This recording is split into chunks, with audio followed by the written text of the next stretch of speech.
Boom. Hey, dude. What's up? How's it going? Good. Welcome back to Common Mansplaining.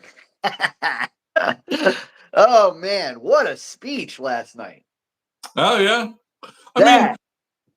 mean, it was a good speech. Obviously, for those of us who've been following Trump very closely, the revelations were not as dramatic because we've come up and it's sort of. But yeah, it was a good job. Yeah. He laid it down. I think maybe one of his best speeches ever. I mean, everything was. I noticed that in a lot of his speeches, of course, this follows the politics of the land. A lot of his speeches are kind of negative, right? Because he's usually attacking the bad policies of Biden or Harris or somebody else, right? Yeah. And so, but this one was very, very, very positive, like kept a positive tone even throughout some of the ridiculousness that was going on during the event. Yeah.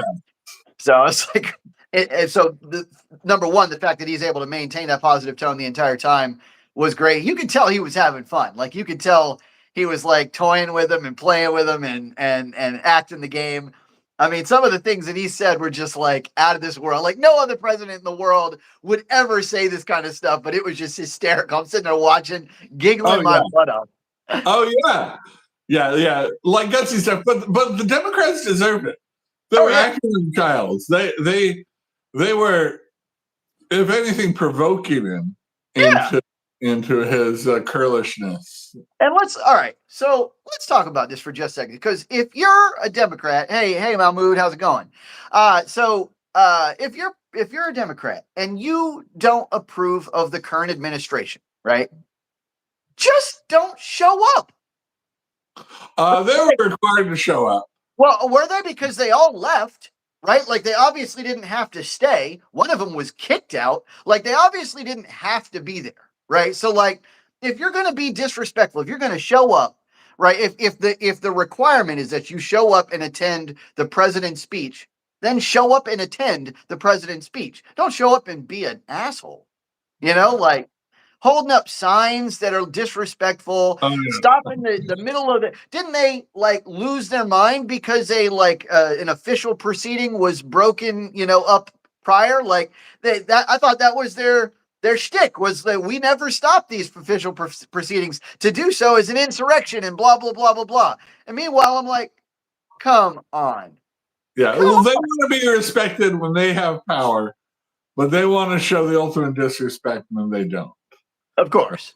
And really, it's going to go down. It's going to be bad for them. It's going to be something that will be thrown in their face and used against them. But like, if you're going to get yourself back, you've got to do something that draws. I mean, I guess you're playing to their base, but that draws people towards you. And nothing the Democrats did last night made people like, oh, those are the people I want to be spending my money. I want to be sending checks to. Right. Like quite the opposite. In fact, like, I mean, I would, it's just like you've been talking about this entire time.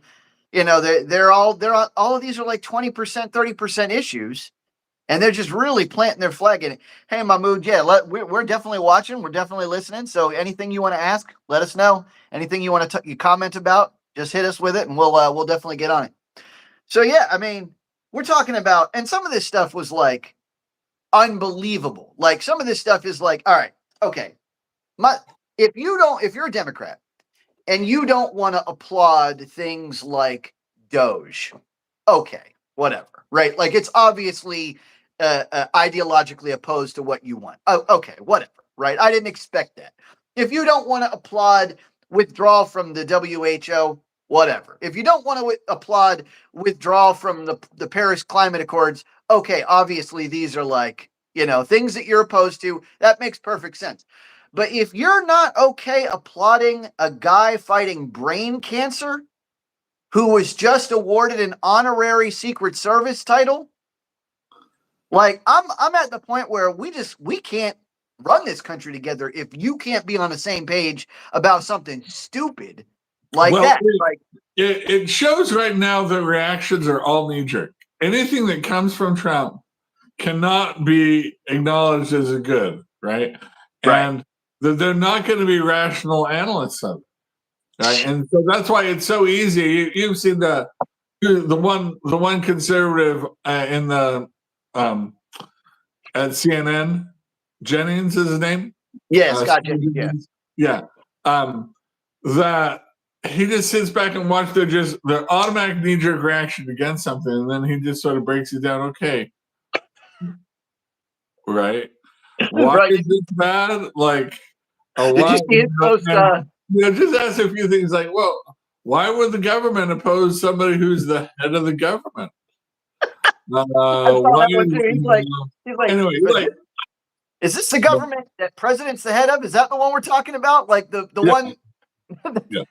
And so in every way, it's like, oh, you're against brain cancer. Okay, so like people that survive brain cancer, you are officially, or no, it came from Trump. And this is right. What's showing what I've said time and time again too, is the Democrats are too emotional about government, emotional about issues. Yep. Right? They're emotional about Trump, and this is just the limbic, emotional part of their brains have complete control over their decision making right now. Yep. And what we need, right, is, and what we'd hope, right, is those who are thinking can use their neocortex and analyze: is this good? Is this bad? Not emotional. Trump said this. I am negative. I have negative emotions. And right. So it's not leadership. It's not anything that you would, that type of petulant whining that we got from the Democrats is not anything that makes us trust them to run the government effectively. Right. This is like, you want a Biden type of is the best case scenario in that situation, right? Yeah. I mean, some of this stuff was just disgraceful. I mean, when I'm glad that Mike Johnson was on it. Like, I'm glad he was on point. He was ready for the whole thing. He had the decorum rules right in front of him, knowing that they were going to start. Of course, they were forecasting it, that they were going to cause a ruckus. But like, just unbelievable. The fact that Al Green, like, okay, we're not talking about the good singer Al Green, but the bad rep Al Green. The fact that he wouldn't just sit down and watch the show. See, like, what are you thinking at that point? Like, it's just so stupid that you have to get, like, what a petulant little baby that you have to be removed from the room and put in timeout by the sergeant at arms. Like, wow. How old is this guy? Like 4? That's unbelievable. Like, we got to send you to timeout. Unbelievable. Yeah. And then you got people that are like falling asleep. You got people that are like texting on their phones. I'd be like, if I would have sent the sergeant at arms, like, all right, we're going to need to, I guess, since we're doing this, right? Since we're all in kindergarten, let's put all your phones in the box. You can have them when class is over. Oh my God. Unbelievable. Yeah. I mean, when you talk about the most important Democratic Republic in the world, right? The most important people, right? The elected congressmen, senators, officials, everybody that wanted to be in that room. So many people that wanted to be in that room couldn't be, and they are just completely disrespected.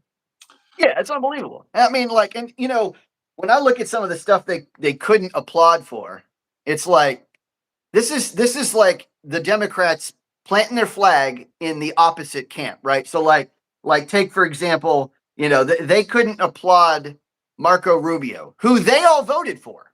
Yeah. Right? They all voted for him. Rubio is the only person to be confirmed, if I'm not mistaken, with 100 votes, right? Like a flawless 100 vote count. Now, if you're ready to vote for him, why can't you applaud him? All right, they didn't applaud for no taxes on tips, no taxes on Social Security. This was their platform. They stole it from Trump, and we're going to use this same stuff. And then now it's not good enough because Trump's doing it, right? And again, see, that's like Trump victory stuff. I'd even be okay with that. But when it gets to the point where, like, you're not okay with applauding a kid with brain cancer, when you're not okay with applauding a girl who's like literally her kids were killed by like gang members, when you're not okay with like applauding the family who's taking a bullet at a presidential rally, that's That's next level crazy. Look, this is how knee-jerk and against the Democrats are. They are willing to defend angrily money laundering. They have taken the side. We must continue to have this money laundering, and this fraud must not stop because we're not the ones stopping it. Money laundering, the cartels. Like Trump is like, guess what, guys? We just named them terrorists, and they're like, cricket. It's like, so are you trying to tell me that you're in favor of the cartels? Like, I don't know. What are you trying to tell me here? Like, he's like, all right, we just picked up the guy who bombed at Kabul airport, right? Like Pakistan arrested the terrorist that bombed the Afghanistan withdrawal. And they're like, crickets. I'm like, are you trying to tell me that you're cool with people bombing your service members? Is that the Democrat official position now, that you're good with all this stuff? Like, that's outrageous. Like, you would think, I mean, maybe, I don't know. Maybe I don't know how this political strategy works. Obviously I don't, right? I'm not a politician. This is the common man talking, right? So I don't know what's going on, but I would have told him, like, at least stand up for this, stand up for that, stand up for this. When he talks about Doge, okay, state your protest, sit down, don't do anything, whatever, right? But like, this stuff should be some of this stuff should be so easy to stand for that it's I can't fathom how it could possibly be politically advantageous to not. So what they're playing to is, yes, the Democrats, and they've cultivated this, people that have a very negative emotional reaction. That Trump is very unlikable in his personality, his mannerisms, his speaking style, and they want to amplify that, and they want to attach more negative emotions to anything that comes from Trump, not the substance, just the mannerism of it. And so, obviously, as common men, we should see through that. We should see through that type of propaganda, that type of spinning. They're trying to layer and taint something as negative. Well, we see it for what it really is a celebration of overcoming cancer. These are good things. And when you come down to the issue, when you're not emotional about it, look, we're not insiders. We're not incentivized to promote or cheer Trump at all. We have issues with him from time to time, but there are things that he's right about, and we should not just oppose it. Right. So yeah, Tiffany, we're talking right now. We're talking about the speech that Trump made last night, which was a very rousing rally, a very rousing speech. And what's funny, what we're discussing now is that even though a lot of the items that Trump discussed in his speech were very, very basic, very just like generically good things like, we have somebody that was fighting cancer and they made him an honorary Secret Service agent, just gave this guy an award, right? There was a guy who wanted to be in West Point. That was his dream. All he wanted to do was be in West Point. He had an outrageous good, GPA. He was like a 6-letter varsity sport athlete. And they gave him a position at West Point, right? Like, this should be stuff that no matter who you are, you're okay with, you're happy about, right? This should be stuff that no matter what your politics are, no matter where you come from, no matter how little you follow it, like, everyone should be on board with this. And yet the Democrats would not stand and applaud, not a single item. The only item they did applaud was when Trump was like, he's been talking about them blowing money on Ukraine. Right. And nobody else applauded but them. They're sitting there applauding. He's like, and this was a great line too. He's like, what did he say? He said, you want 5 more years of this? 5 more years of this? He's like, Pocahontas says yes. I will spell out of the couch. Pocahontas says yes. So for those of you guys who aren't as familiar, Pocahontas is Elizabeth Warren, who's got like who claimed to have like 0.01%. She claimed to be Cherokee. Yeah. And she's not. She's not a member of the Cherokee tribe. Anyway. And so now he calls her Pocahontas. That is hysterical. Now the thing I'd like to talk about, rather than just the dunk points, which I think will resonate for a while. But he did talk about, right, soberly, that there will be some pain points. Yes. Right? That right? He laid it out with his tariff plans. There's going to be some pain in the short term. Right? This is a long-term strategy. The short term would be if China, Mexico, and Canada all lift their tariffs against us, then he's prepared to do the same. Right. But in the short term, we're going to have to reduce our consumption. There's going to be problems. Yes. And in naming the cartels terrorists, right? There's going to be some pain in the short term. There's going to be some violence. There's going to be some loss of life. There's going to be some disruption around that border. And one of the things we saw was Mexico, making a show, closing their border today, like a custom thing, pulling the fence across. We'll see how that lasts. But they did at least get the press there to cover that event, so they did it. And we'll see some things, that Trump is willing to ruffle feathers, even of friends. And, and it's because we're the most powerful, wealthiest country in the world. We're strong enough to do that. That's generally called out as bullying. When you're in a position of strength, you use your strength for your advantage. But he's really just using our strength to even the playing field. We've been taking advantage. He said, why should we, from a position of strength, be dunked on by you? Yeah, he definitely does like to ruffle. Yeah. Let me ask you this. So you know my position on tariffs, right? I'm not crazy about them, but to be fair, like I've said many times, it's a principled objection, not a pragmatic objection. So it may be that tariffs perform well. I just don't like it for the principle of it, not because of whether or not it will or will not do well. I don't know. I don't know enough about tariffs. Be against why is Canada tariffing our products coming to their citizens? Right. And Trump, so that's why still the theory is he can still kind of be anti-tariff. He's just anti-unequal tariff. Well, so now let me ask you. So that's my question. Is he? So I don't know, because it's tough to read Trump sometimes. I'll be honest. He's not a bad poker player. He keeps a good poker face, and he keeps his stuff tight to the vest. Do you think that Trump is so he talked about reciprocal tariffs, right? Do you think that he's against the uneven distribution of tariffs, or do you think that he actually just believes in tariffs as like economic policy, like that's his theory? So no, when you want to, he wants reciprocal tariffs here. They're a negotiation point, just like as JP Bad just said there. Yeah. In theory, right, economic theory, if you want what's called a revenue tariff, something that generates wealth for your country, what you do is you do like a 3% tariff on something. Right? It means the good comes in and then the government, it doesn't really drop consumption that much. And the government makes all this revenue off it. If you put a 25%, 50% tariff on something, 100% tariff on something, it's going to stop that sale. And you're actually going to generate very little money for the government. So he's doing that more as a strategic thing and reciprocal, because he wants to negotiate it with the other countries.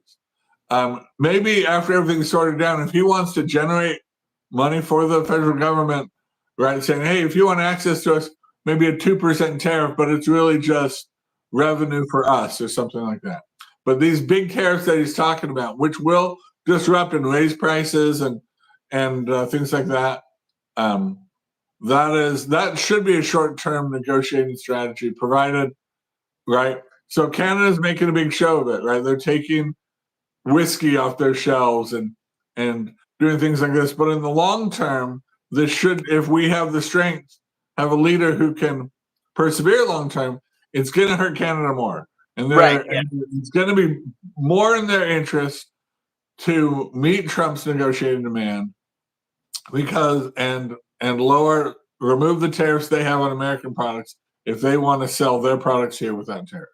Yeah, right. Absolutely. So yeah, you're right. There's a couple of people that are playing chicken with us right now. But one of the things that they have to understand is that, it's like you said, reading Art of the Deal. I have actually begun, and it's a very interesting read. It's a very interesting insight into the way that Trump works, because it really is like his life in a nutshell. It tells you a lot about how he thinks, tells you, and he really does approach like the entire world as a deal. And it's incredible because some of the things that he does, it's more about the deal than it is about the result. It's crazy. It's like, like sometimes the journey is more important than the destination.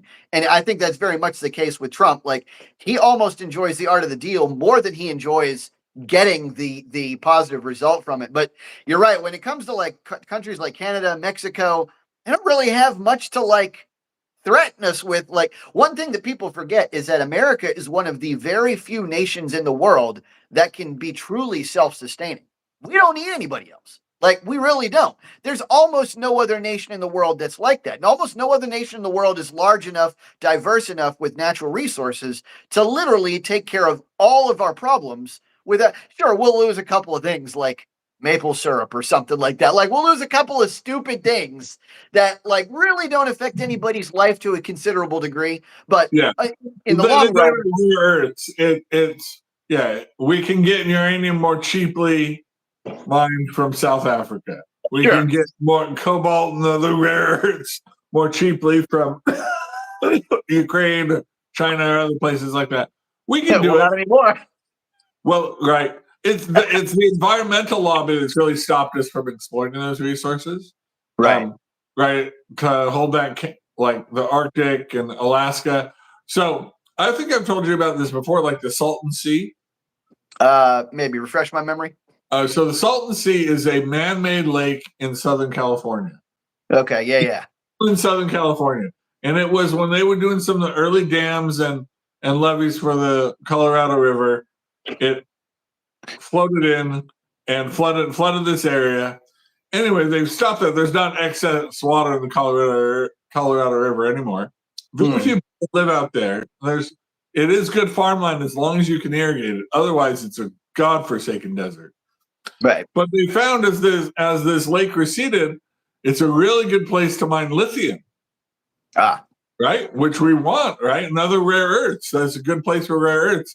But the California environmentalists like don't want to mine for lithium or rare earths, right? They want that stuff overseas. They don't want to have mines here in the US. And so we will need strength. We will have to overcome some things and have leaders. Obviously, the Democratic leadership in California won't stand up to it. But if the federal government can get behind it, yeah, then we could have things and really be self-sustaining. And those are some changes that need to be made, right? We saw, I don't know if you saw that big announcement that Taiwan chip maker is going to do a several billion dollar microchip plant in Arizona, I believe. I think, it was Arizona, New Mexico, something like that. Yeah, Arizona. Yeah. Right? And a huge investment, right? So we're not tied to having all chips made in Taiwan, right? And that's going to be a lot. But there's been something like they've been trying to build a microchip plant like that in North Carolina, Chatham County. There's one in Utah that they built, and then when the price of chips fluctuated, they got blown out of the water by the cheap chips coming from Taiwan. But now with things coming, it might make more sense for them to make some microchips at this place. So anyway, there'll be changes in the short term until production gets up. It's going to be tough, but yeah. I got to be honest. It is more ideological right now and strategic. Right. Yeah, that makes sense. So I got to be honest. I'm really happy about some of the. I mean, I'm not a protectionist overall, but there are definitely some items that need to be domestic, right? They just need to be for us to maintain our self-sufficiency, for us to maintain our leverage and our position of power. Like for example, superconducting chips need to be in America. Like that's just, to me, that's a non-negotiable. And I think that one of the things that I was happy with, ironically, one of the few things that I was happy with that Biden did was the CHIPS Act. But I think Trump's strategy is even better. It's an upgrade on that strategy, which is to get much more domestic production here in America, and then we won't need that. And then like if we ever get into war, right? And if Taiwan is ever a thing that's fought over, and it may have been, it certainly seemed like it might have been on the docket over the last couple of years. Number one, it removes one of the reasons for them to fight over Taiwan, for China to fight over Taiwan. Number two, it puts all the leverage firmly on our side of the playing field, and then we don't have to worry about it. Like if for some reason they overtake Taiwan in a swift thing that we weren't ready for, we're still fine, right? And everybody, the rest of the world is still fine. Matter of fact, might even ramp up our sales, right? It might even put us on the map as the premier chip producer. And there's some other things like steel, like auto industry, some of the key items, the stuff that made us, America prosperous over the years, over the Industrial Revolution. Let's see. So think about what the chip deal does with China. Yeah, right. Yeah, exactly.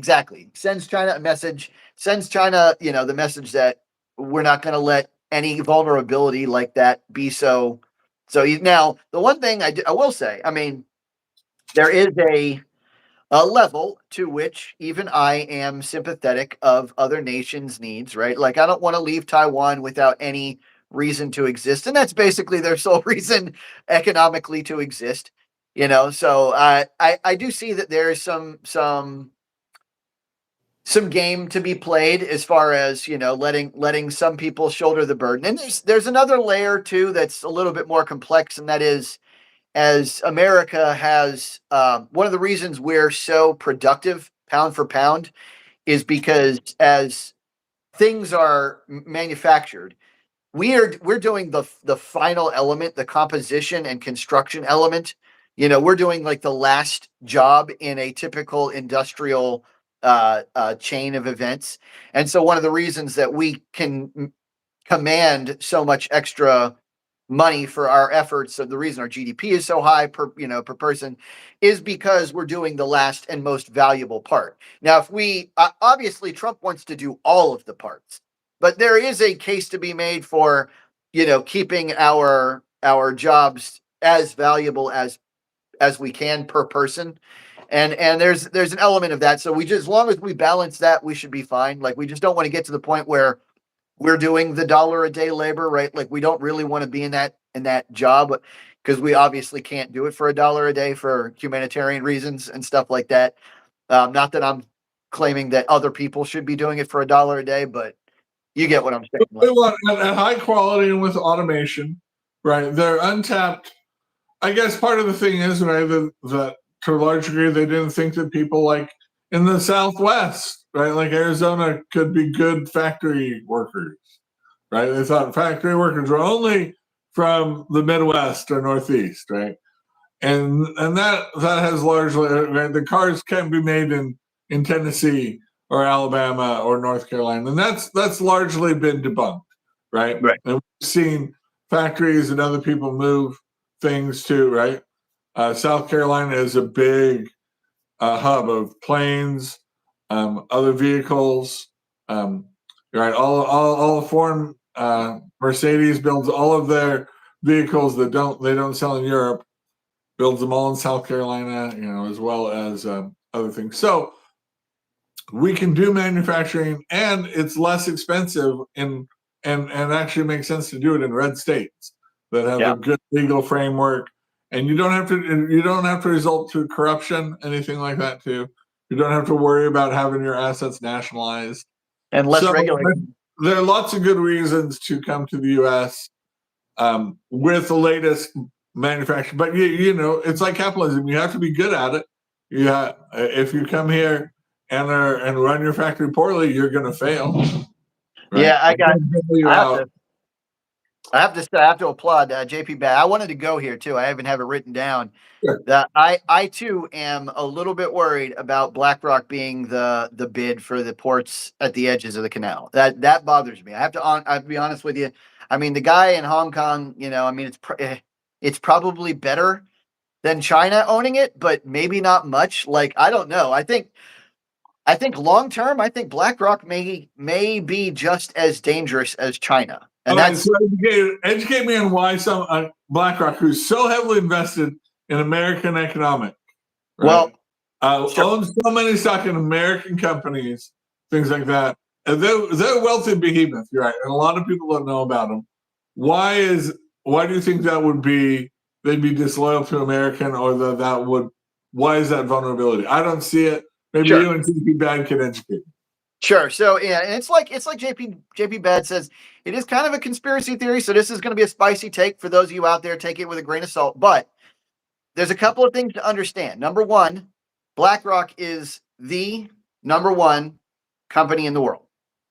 They're the biggest, the strongest, the number one. They're the strongest. They're the most financially resourced. They're the most heavily invested in every, and of course they're an investment company, so that's what they do.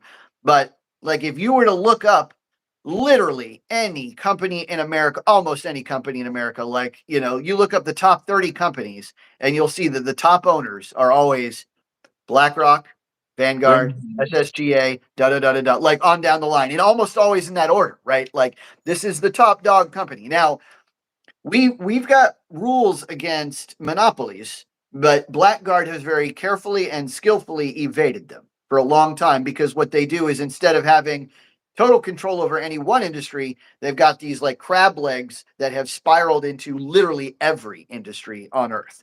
And they're not just invested in America, right? That's a key point to understand. They're invested in everything all around the world, like everything.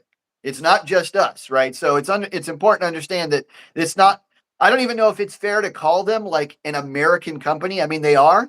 You know, they may be slightly more heavily invested here than. You know who owns the majority of BlackRock shares is Bank of America. Vanguard. Was it Vanguard? I thought it was Bank of America. Well, Bank of America does too, yeah. Who has a large banking, their international banking is based there in Panama. Yeah. So they might be very interested. They might feel having BlackRock in charge is more stable. It's stabilizing for them. Yeah, it's all like that's why I'm willing to give them a chance. Obviously, if what would the negative do? What would BlackRock do? What, charges high fees, deny our Navy access? Yeah. Like what's the negative outcome that you see? That's what. So all right, let's put it in this context, right? And I've said this in other videos on this channel before. The fear that both the left and the right share is gigantism, right? What I mean by that is the left wants to keep corporations from getting too big, right? That's what their fear is. Their fear is that a corporation gets too big and then is able to exert so much influence that they can no longer be stopped, or that they can run the politics, right? And so ironically, they're afraid of people like Elon Musk when BlackRock exerts far more influence. And you notice they didn't say a word when BlackRock, like you didn't hear anything in the media about the left not liking the fact that BlackRock bought these ports. They didn't say anything about it because BlackRock is as heavily lobbied into the left as they are in the right. They own everything. Now, here's the problem, right? And the right, likewise, hates the gigantism in the government, right? And for good reason. But that's a source of shared understanding, right? That's a source that we can both come together on and say, neither one of us wants someone to get so powerful that they can no longer be stopped. Now, here's the threat. Restrict our freedoms, right? Yeah. Government gets too bad, our corporations get too powerful, our freedom starts becoming restricted. Correct. So understand that I would currently place BlackRock's overall influence at somewhere equivalent to a large near peer adversary. Maybe not quite, quite as strong as America, but like they're almost as powerful as, say, Russia. If BlackRock were to tomorrow say, all right, look, do this or we're pulling out, boom, like cold turkey, boom.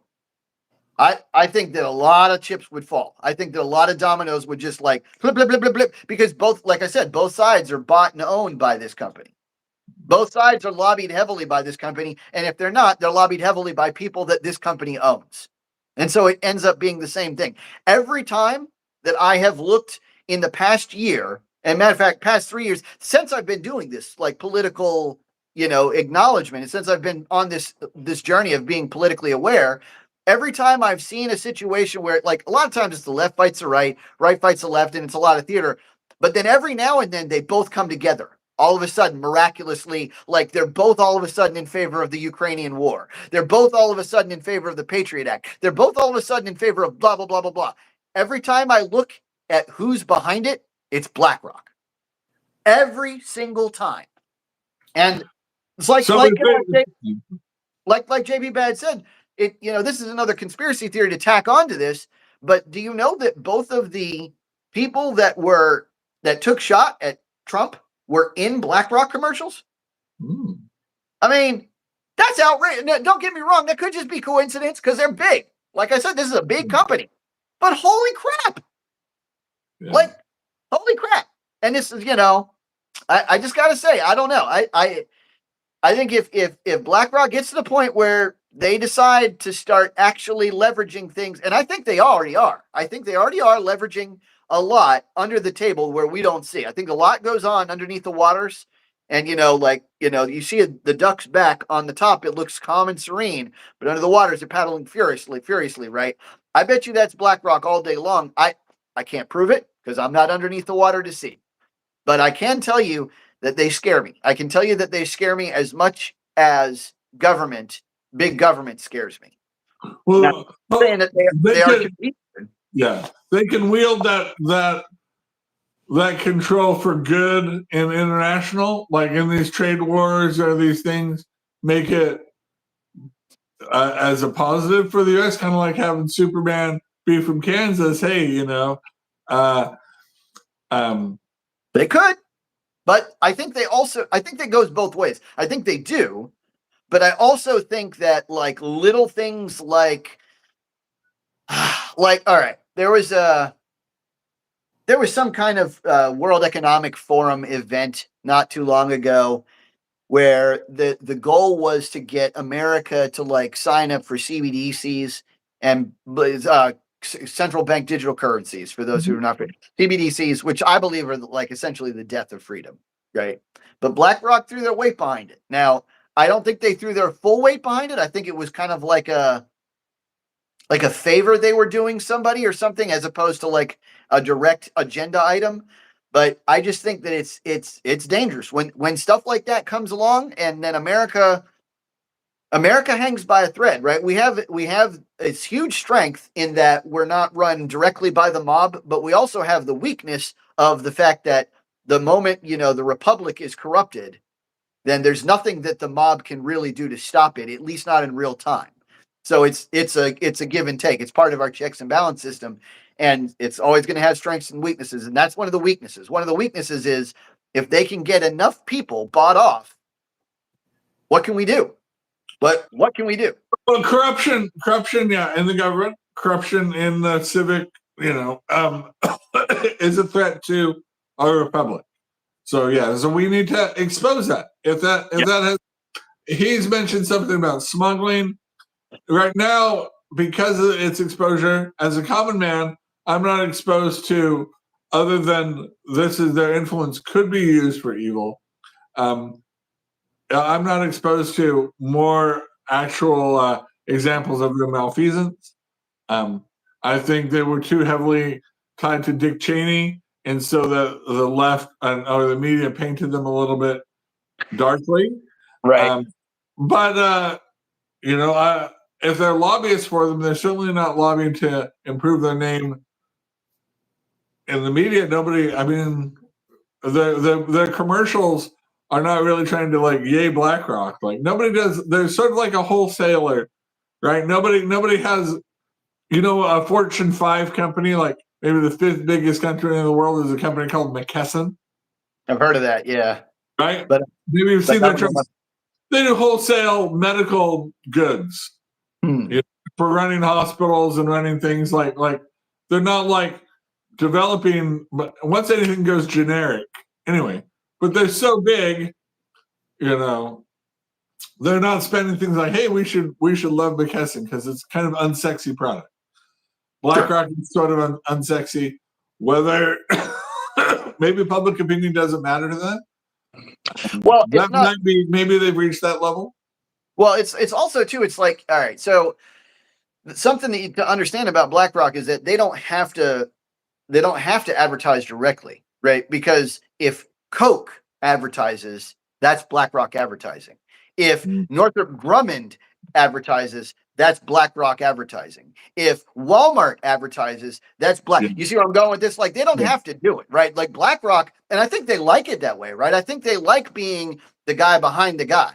I think they like being the guy in the shadows that can pull the puppet master that can pull all the strings, because the strings that do advertise, sure, we're all on board for Walmart's a good American company, right? Like, we're all on board for Coca-Cola. We're all on board for but then behind the guy is the more dangerous element who owns 20% of Coke and 20% and 20% and 20% and 20%. And it's like, you only go so far before you have too much power. I don't know what the magic number is. Like, you tell me, like, once you're $1 trillion business, once you're a quadrillion dollar business, where do you get to the point where you I don't think size, right? I don't think money itself is evil, right? Maybe the love of money is the root of all evil. And so if the motivation is money, like I don't think Elon Musk is motivated by money right now. right. I don't think he's interested in being rich. He wants to succeed, and that's part of his appeal to me. But if BlackRock is motivated just by love for money, then that can lead to corruption. And we need to be vigilant for corruption on all sides. Sure. Now, not to segue too much, but let's take a minute to read some of the questions or comments. Yeah, Anybody who's watching us live, if you have something you'd like us to discuss, I know Trump made a pretty spicy take about Palestinians today. I don't know if anybody's interested in that. But let's see. What do you think some of the comments are? I just want to read some. Yeah, so he says they leave. All right, so Dean Doctrine says they love money, they don't care about fame. You're probably right about that. I think, like I said, they like being behind the curtains. I think it's funny. Me too, by the way. Like I maybe have chosen the wrong profession, because I don't know that money comes without fame in this social media business, but who knows? I'd rather, if I could somehow miraculously not be famous but still be rich, I'd do it. But yeah, the Golden Dome, I like that one. I love that Trump wants to do you heard about the Golden Dome, right? So this is going to be like the new Iron Dome, like the new iteration of Star Wars, which is, basically, a magical shield that stops all of the missiles. I got to say, I'm praying that it works. I have my doubts, because hypersonic missiles have moved very, very quickly in technological advancement in the last, couple of years. So Israel, to be clear, Israel has something different. Israel's program stops rockets, right? And it's a big difference. So the difference between like a rocket and the kind of intercontinental ballistic missile that we need to shield ourselves from is it's like the difference between a gun and a bazooka. Like, what the stuff that you could put a piece of metal between you and a gun and you might be all right.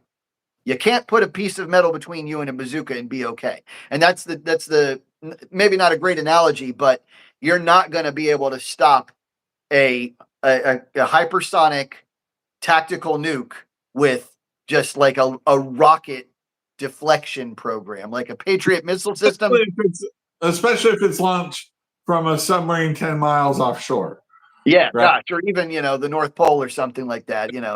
I feel like our missile defense, obviously it's classified. I have no secret clearance, so I'm not speaking with any type of direct knowledge. But from people that I've encountered who've talked about it as much as they can, I feel like the major population centers of East Coast place have the best protection, coupled by the population centers on the West. And we've put most of our nuclear missiles, in North Dakota, Montana, Wyoming, parts that are very sparsely populated. So if our enemies target those, right? Yeah. So the population centers, so we're not really interested, but maybe a Golden Dome would protect all of America. I can talk a little bit about this. I do actually, believe it or not, have a top secret clearance. Okay. Believe it or not, because I was in the military. I was ex-Navy. I served on a nuclear vessel. So, I had access to that kind of information to an extent, right? There's some things that I cannot share with you. There's information, and it's probably out of date too, but I don't know. And as long as I don't know, I'm not going to say anything. But one thing that I can tell you is, from the information that I've gotten most recently, we can probably deflect about 1 out of 10 from what Russia has. That's a very dangerous number. I'd like to change that. I'd like for Golden Dome to bring that up to like 9 out of 10. Right. And I'm not sure exactly how they're going to do it. I've heard analysts saying they think most of their weapons are aimed at Minot, North Dakota right now, anyway. I don't think. As far as where they're aimed, I don't know how they could even tell. Like, it's not like, nuclear arms aren't something where you have them aimed. You have a coordinate in a system, right? Like, they wouldn't have the coordinates. Really? Right? They wouldn't know the coordinate?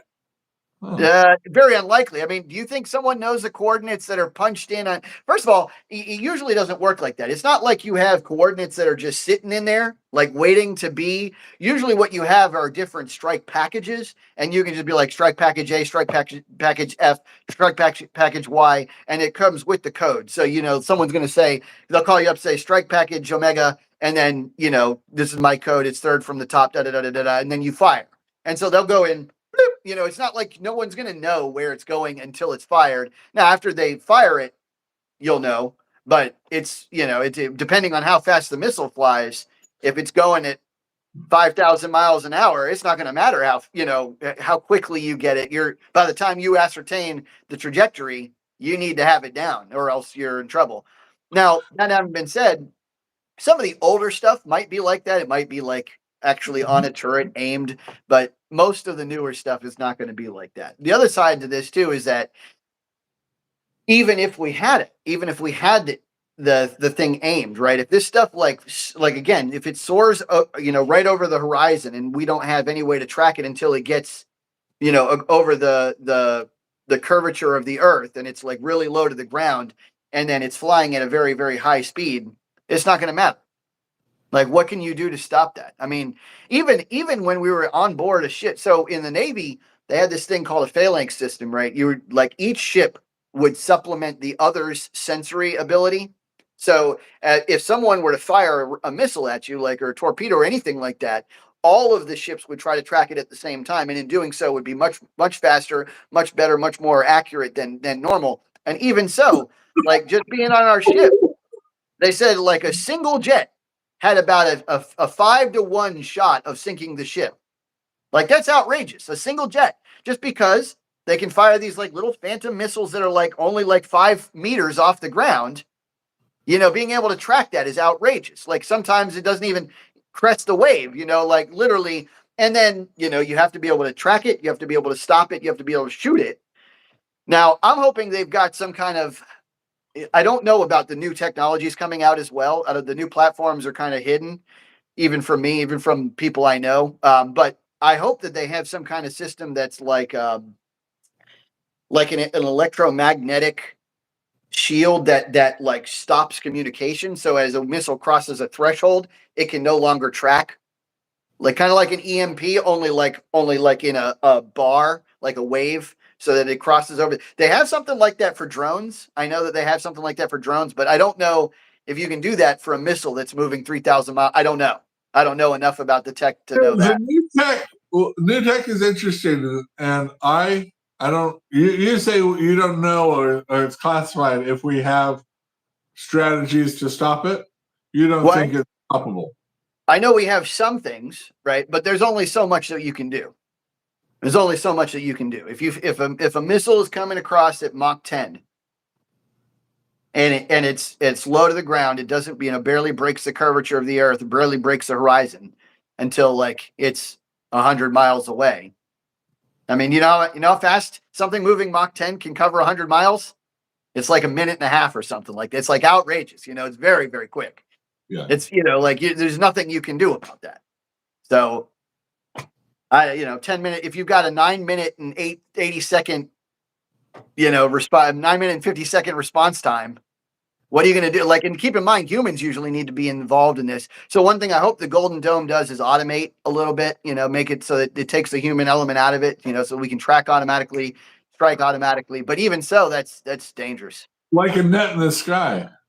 Yeah, right. What would be a name for that? What would be a name for that? Like a Golden Dome. A Skynet. Let's see. Yeah, how we no cell phones. Yeah, we. Yeah, most people don't realize how we didn't have cell phones back in the day. I didn't have a cell phone until I was like 28, 25, maybe something like that. 25. Yeah, I didn't. I was a late bloomer in the cell phone world. I was an early bloomer. I was in 1997. I had a cell phone, but I didn't use it. Like I'm like, why do I have this? But it was back when it was like I'm never going to use this thing. Who wants to make phone calls? I don't want people calling me when I'm at the John or Yeah, now it's indispensable. Now I can't imagine my life without it. But yeah, Skynet's coming. We're definitely one of my biggest boogaboos on the site is AI. I'm worried about AI becoming a problem, and I think that's going to be part of the game here, right? Part of our defensive technology is going to be AI run. Part of their offensive technology is going to be AI run, which is like to me, I'm sitting there like, no, please, please don't. So, and it's going to come now. Hopefully, what the utopian AI theorists are saying, they're hoping that instead of like an actual conflict, what happens is like this intense behind the scenes communication between these two AIs who like basically resolve the difference without us even knowing. Like they say, look, if I do this and then you do that, this is what's going to happen. So can we figure something else out? And then they solve the problem. Daily they negotiate and say, all right, we want to end the world today. Daily, every day they together and be like, oh no, not today. I hope that's the case, but then again, I'm also afraid for that being the case because I'm afraid for the day where AI makes a decision that I'm just like heartily against. Like, what if they're like, all right, listen, we solved the problem. There's no world war, but in order to do that, you have to give up your freedom of speech. I'm like, oh hell no. Yeah.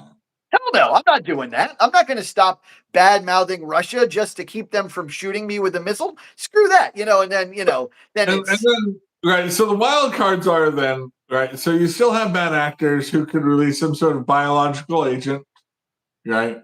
That and they can do well. If you come to us, we can cure it, or do. So that's the type of thing too. Like, where do you stand on gain of function research and whether we should be offensively prepared, against that type of biological warfare? Well, I tell you what, obviously it's against international law. Yeah. Right. And that should be easy enough to solve all of the problems behind it. But that having been said, even if you were like ideologically in favor of gain of function research as a means of preparing yourself, I can't imagine like some stupid ratty little lab in Wuhan is not sufficient, right? This needs to be top of the line. Did you ever see that movie? Okay, you've probably seen Outbreak, right, with Dustin Hoffman. Great movie. Have you ever seen that movie with it's called God, what is it called? It's Contagion. Contagion was good. There's one that was more recent with Benjamin Bratt and it was like a two movie special that was on was it Pandemic? It might have been Pandemic or something like that. Anyway, like they had like some next level tech stuff. Like if you're going to do gain of function lab, it needs to be in a biohazard 4 safety level, facility that like really locks stuff down. We'll put it in San Francisco. So if the people in the city have to die, if it gets out, the acceptable losses. So that was dark. That's too much. Humor. Yeah, we're kidding. We're joking. But yeah, lock it down. Like it better be like next level, like military containment facility, like stuff, so that if a failsafe fails, then it goes to its second and tertiary failsafe, and then still doesn't get out. Like the fact that that it got out ever in any lab shows you just how unserious they were taking it. So that's my thing on that. But yeah, biohazards are going to be an issue. Biochemical warfare is going to be an issue. And again, that's going to be something that AI will use because it quite explicitly will be stuff that will affect us that won't affect computerized systems, right? Like if you just suck all the atmosphere out of the earth, they don't care. If you just if you start gas, they need air for cooling their fans or something. But yeah, it doesn't need to be oxygen. It doesn't have to be oxygen. Right. Exactly. So I'm hoping that doesn't happen. I'm praying, but in any case, like to wrap this up though, I want to say that there were some that I thought that the speech last night, there were some great victories that were put in, like basic I stuff like the fact that, you can't have men and women's sports, obviously, like that's a no-brainer win for everybody. The fact that, there's two genders, like this is like basic. Like you shouldn't even have to say this, but like the fact that we say it is great. The fact that CRT is out of schools, the fact that English is our national language. I didn't no, realize English wasn't our national language until a couple of like last month, apparently. you didn't know that? I thought it was kind of like maybe an That's unwritten thing, but that's I the guess. Britain toyed with making Greek our national language. They were so mad at the British, right? After Yeah. the Revolutionary War, that they didn't want to maintain connections with them. So, right, the French, right, Lafayette wanted to, came to our aid. So there was real talk about making French the national language, and thought like, well, the birthplace of democracy is Greece. This was Benjamin Franklin's. Maybe Greek should be our national language, or Neat. Latin. So that's the main reason why there hasn't been a national language, because at the debate they were so mad at the British they didn't want to make English the national language. Yeah, Right? I mean, it makes sense. I knew that it hadn't happened for a long time, but I thought surely, like over the last 50 years. Yep. But I guess not. I never really checked up on it. But that's just funny. I mean, the fact that Zelensky finally crawled back and signed the deal, so now that we have a mineral deal. Yeah. Okay. I've So heard he wanted to. I haven't heard that he had. after So all is this the war in nonsense, Ukraine over then? yeah, so he's okay with the mineral deal. I don't know if the Yeah. peace deal is fixed, but yeah, just the fact that after all this garbage, after all this nonsense that the Democrats have spun, and then of course Zelensky has to crawl back because he doesn't have any leverage. He never did, and so he had to take it. Like, duh, this was always the case. And people like this whole time. I don't know. Maybe this is something you can tell me. So like, maybe there's an element here that I just don't appreciate about the whole. You mentioned that like if you've got the power, should you use it to bully people? But I can't see having power and not using it to the best of your ability, right? Like it just doesn't make any sense to not to hurt, Yeah. but just to like if you're just doing business negotiations or you're defending your own nation or it's just generic stuff. How can you not use the leverage that you have? It just doesn't make any sense. Like, why would you ever not do it? Right. Maybe some of our watchers can chime in on this as well. But think of it like you're playing poker. Maybe you've played some poker, right? Sometime, and maybe you've got 100 times more chips than anybody else at the table, right? So you can do certain moves, right? Certain bets that give you but you can also be seen as a target by other people. It's like, this is a guy I can get money on. Sure. Yeah. This is a whale, right? I want to play at the table with the whale because I know, like, if I've got a good hand, he might call me when I've got the nuts or something, right? And double up. And I think that's how the U.S. is viewed a lot of times. Like, they're whale. They're happy to try to take our money or take, what benefits them. And when you're pushed around, when you've got a marginal hand, and all of a sudden the whale puts in something that's small for him, but is an all in for you, you have to fold, right? You kind of resent that, right? You kind of, but that's sort of what the proper role the whale at the table has to do, and he has to anyway. When we come to using power, the disruptive presidents like Teddy Roosevelt, Truman, Reagan, and now Trump,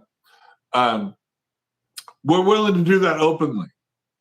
Put a battleship in your harbor and things like that. Now, Nixon and Kennedy and others wanted to negotiate and do this stuff behind the scenes. They didn't want to be of being too. They wanted to be sort of just tacitly accepted that we have all this power, but not be open with it. And that's the sort of quiet dignity that sort of people prefer. But Trump is sort of like, look, that's fine but you guys are just picking me off and doubling up your stats all the time and not getting mad. Part of me is I have to be able to make you fold your weaker hand, right? It's not just you always get paid off whenever you have the nuts. I also have to be paid out, both ways. So, sorry for those of you that don't follow poker, but I like that. I like that analogy a lot. It's a disruptor kind of thing. If you've never seen the movie, I can't really recommend it. There's a parody movie about world politics called World Police, Team America, World Police. Have you seen it? I don't remember if I have. I have You've to check never it out. seen Team America, World Police. Okay. There's a very crass analogy about world politics in there, and about how the role of bullies, right? Or he calls them straight up a-holes, right? No. He calls them dicks, right? Countries with the power, and how that. Anyway, so sometimes people don't like it when they do it, but it's an important function, and an important function maybe every few years to be disrupted and we recognize the U.S. can be like this, can bully you around, and have people show proper respect and deference, and then we can go back to being men of quiet dignity and handle our negotiations, right? Like behind closed doors. But if you want to bring the media there, we'll get ugly, and we'll get in your face, and we'll bully you, right? Trump is not going to be right just because people have done it another way. I need to do it that way, and I think that's wisdom, even though it's difficult and can be off-putting. Yeah, absolutely. I mean, I agree with you 100%. I like your analogy a lot. I know that FDR is like the walk softly but carry a big stick, right? That was Teddy Roosevelt. Teddy Roosevelt. Wrong Roosevelt. But yeah. So what? But that having been said, like, yeah, it's one thing. I feel like America isn't in the spot where we're just the big stack. I feel it's almost more like chess, where if you've got extra material, like, and you don't use it, you're just a bad chess player, right? Like it's one thing, right? It's one thing to just be ahead in a game where chips are your leverage, but like where material is everything. I feel like if we don't use it, that's just stupid. And it's like you said, right? Like one of the things I noticed from my years as a manager, right, is as I was a manager, I'd come in and I can't tell you how many different stores I'd take over, districts I would take over, and every time I would move into a new district, invariably your authority is challenged. That's just part of the game, right? So you come in, you take over a new district, your new store, and of course, the first thing someone says is like, well, the last manager didn't do it this way, or something stupid like that, right? And they'll challenge your authority. But the thing is like, as a manager, you come in, you're never supposed to say, well, you need to do this because I'm your boss, right? You should never need to say that, right? But if someone presses you and you have to say it, then they're the ones that are in trouble, right? Like if you get to a point where, like, I go into a new store and I shouldn't have to say anything. Everything I'll say is going to be, would you please do this? Thank you so much. It's going to be very respectful, very deferent, but if someone comes all up in my face and is insubordinate, I'm like, all right, now I'm going to send you home for a week. Now you've pushed me over to the point where I have to explain to you that I am in fact the supervisor, right? And I think Trump's been on the back foot for most of his presidency because of all his political persecution, because of the assassination attempt, because literally everything in the world has gone wrong for him. And he's had to be like the guy that says, all right, look, I'm the boss. And if you don't like it, get the F out, like, I don't care. And if he didn't have to be, he would never be in this situation, right? If he didn't have to be put in that role, then you probably wouldn't hear. You probably would walk softly. But he's never had the opportunity to walk softly, unfortunately. So I don't know. It's tough to say, It's not in his nature, but I think it's necessary, and it's uncomfortable for people that want the globalists, that want the status quo, they want to desecularize, they want postmodernism to be the prevailing approach. to every social system. Obviously, we need to say the emperor has no clothes. And if you know that story, you need to stop buying the invisible material, the invisible cloth. It doesn't exist. We don't need to be ripped off anymore. Let's be honest. Let's follow common sense. Let's be safe out there. Go USA. Thank you for watching, everybody. Please subscribe. Please tell your friends to subscribe and watch some of our other content. And hopefully we'll be where you can listen to us on Spotify soon. Thanks. Every Wednesday at 8, guys. We'll see you next week.